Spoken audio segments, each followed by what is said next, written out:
Do you know what, well, the surviving members and, well, the widows, do you know, have they read the book?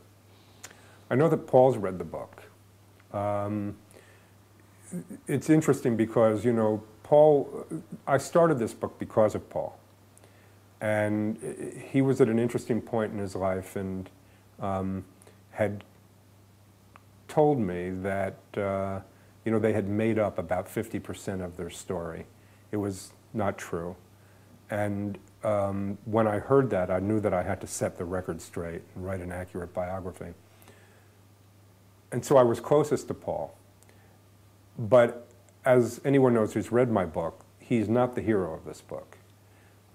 He does not come out so well in it. And so I was a little concerned about how he felt about it after he read it. But they had made a documentary of Paul's last tour. He had made it himself.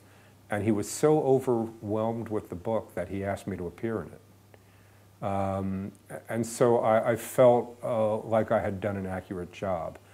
He was blown away by learning a lot of facts that he had forgotten about, a lot of the gigs that they had played as kids, and it made him recall those things again. He had completely forgotten that they had done those.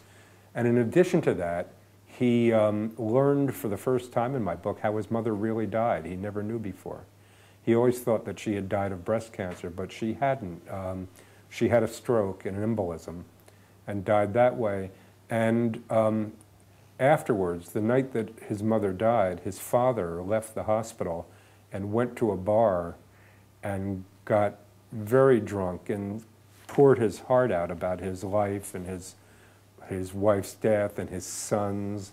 And not only did I find the people who owned the bar, but I found the people who were there and who recounted the whole night. And when Paul read that, someone told me that he wept because this is the first time he ever heard his father's reaction to his mother's death.